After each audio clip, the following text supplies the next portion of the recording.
Well, when you're playing a game of cards, you have to be very careful you're not playing with crooks. That's not to say you can't play with a crooked deck. And that's what we have here. Look at these cards, all crooked. And look at those faces, extraordinary. Something I picked up many years ago, and I thought, yes, well, I've heard of crooked decks and crooked cards. That's what they are. Wonderful. So I bought it. Along with a load of others over the many years I've been collecting cards, amongst other things. So there are some very strange ones around. Only a few of them, I suppose, like that one there, you can actually play a normal game of cards with if you wanted to do, because there's nothing else about it, just this funny shape. I mean, there's another one here which caught my attention because cards are always oblong shape, and this is a charming one which is rather like beer mats in a way, but it looks very nice. They've done it this way here, so you can read it 4 different ways with the card, 4 different ways round. And it looks actually very nice in the hand too. When you hold a deck like that, it's quite pleasing and quite comfortable and easily read too. I can read what's on the value of the cards all the way through. So I've never played with them, but I just appreciate the fact that they do bother to make me a square deck for square people, perhaps. Came in a nice box too.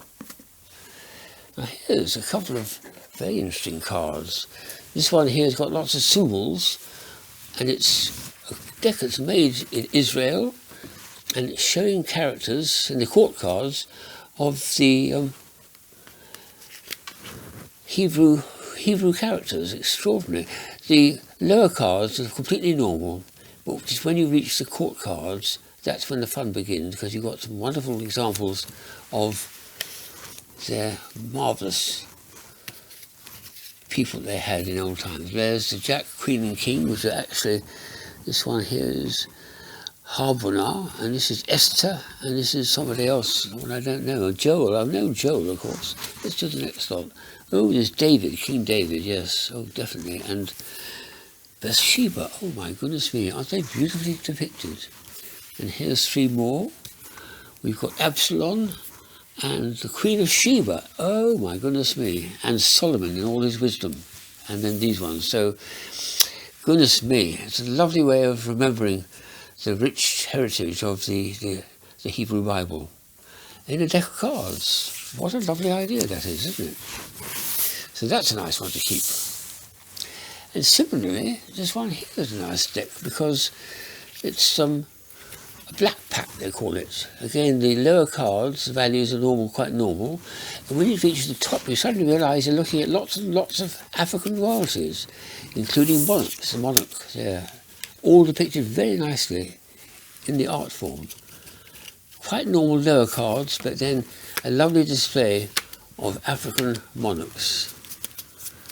And some more, and some more, and the last lot. That's a very nice little array of cards. Then we've got,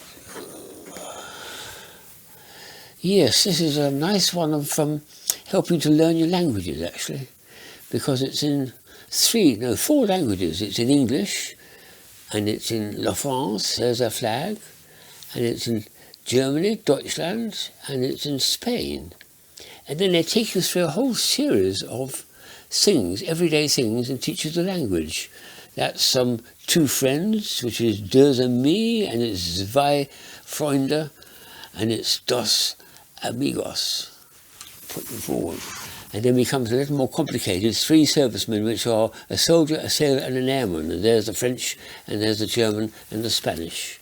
And it goes on and on and on, teaching you the languages, so children want to be able to pick it up. That's a nice one, isn't it? It's got the days of the week too. That's a nice one. Dimanche, etc. All in those 4 languages, all bordering the North Sea. And then parts of the body and people's faces, and then the kings. Oh yes. Oh look, that's got chewed up. Yes, we must have the monarchs. We've got the king, and we've got le roi, and we've got the Könige and el rey. A lovely way of getting children interested in learning the language, perhaps at school, when they're learning, well, if you're English, the British, you're learning French and German and a bit of Spanish, and it helps you to do so by playing cards. Nice one. Helpful, helpful, helpful. The last one is a bit of fun too. It's a deck of cards which I wanted to play a game with this or something. Well, I could spread them out, I suppose. I'm quite good at spreading cards out, you can see, nice and even. Well, I better start dealing them, I suppose, hadn't I? Oh, trouble. Oh, well, it's one of those. Yes, the waterfall deck, they called it. A lovely little magician's trick to catch you out. It caught me out when I found it too. Good.